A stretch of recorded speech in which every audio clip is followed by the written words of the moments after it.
Hey folks, Vince the Evil DM, another episode of Railguns and Dragons, and we're going to continue along with the book and learning these classes, get through this book and move on to the next one so we can continue learning and showing you how much Palladium Books has to offer as far as the way of classes and how you can mix and mash things and how much fun it is.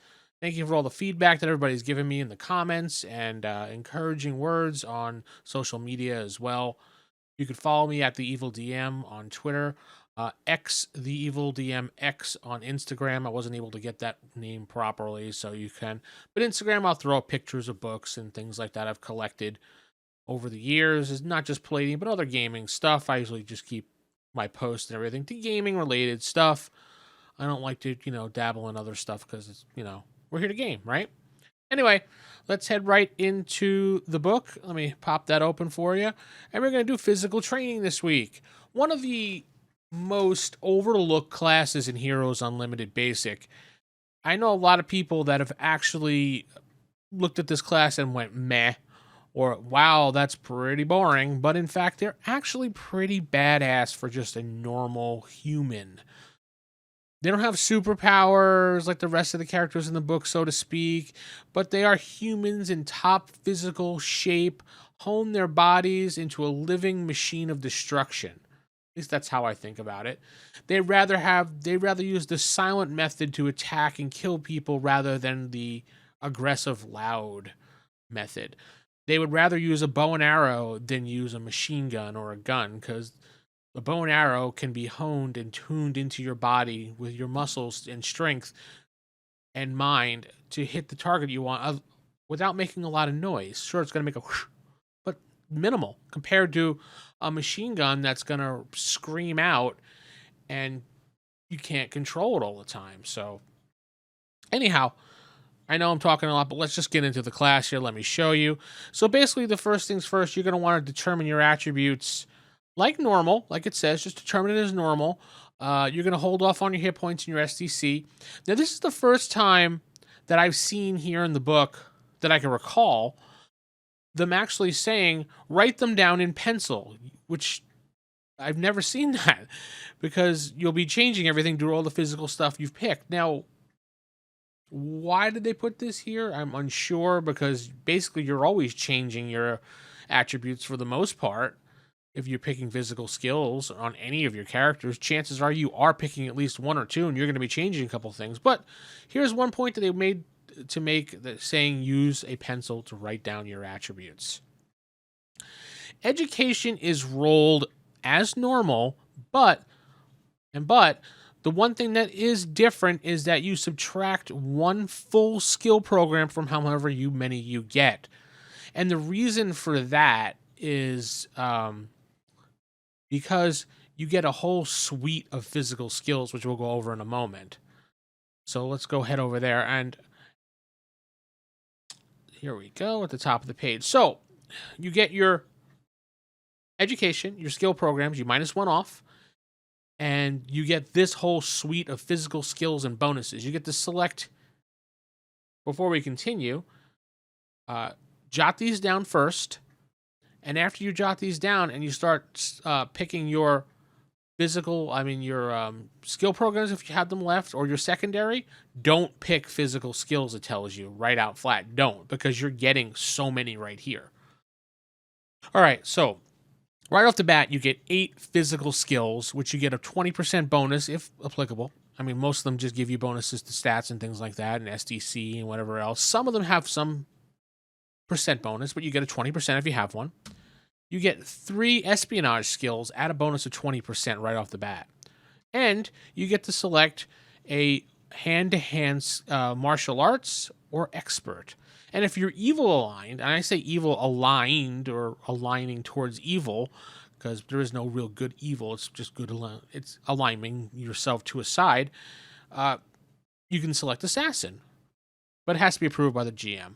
Also, it gives you a note here saying that you can substitute the Ninjas and Super Spies book in here, and you can choose from one of the 38 martial art hand-to-hand skills and abilities that they have in Ninjas and Super Spies, which is awesome. But you do have to forfeit 5 of those 8 physical skills that you got, and you don't get those 3 espionage skills, and you half any of the secondary skills that you would have gotten.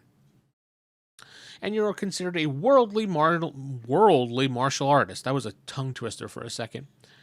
On top of all that, let's say you don't go that route and you just go the normal 8 physical, 3 espionage, and you pick hand-to-hand martial arts, for example. All right, that's fine. Regardless if you use ninjas and super spies or not, you're still going to get these bonuses. Add 10% to save versus coma death, and you're also going to add 2d6 to your hit points on top of what you normally get.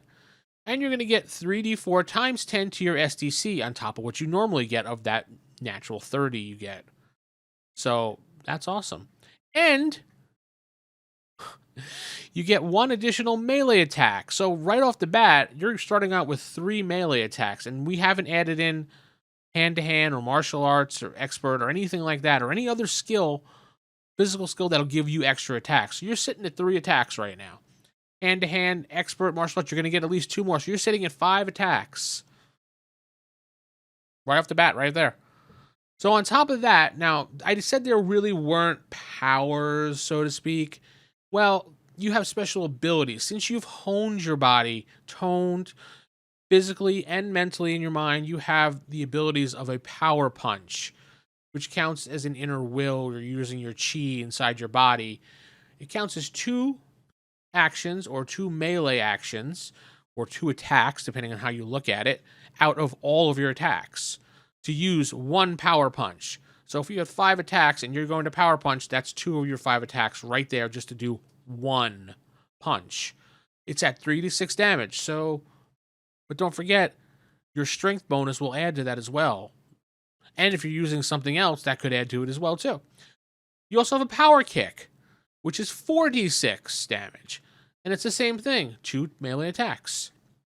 And finally, you get the force of will.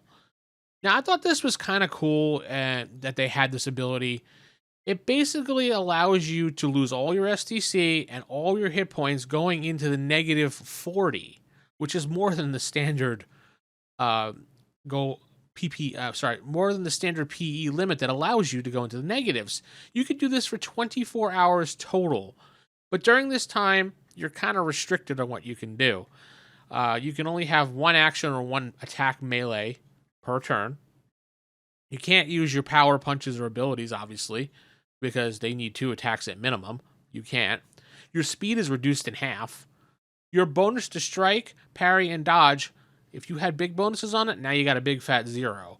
Can't use them anymore. Only natural rolls at this point going to get you out of anything or strike or anything.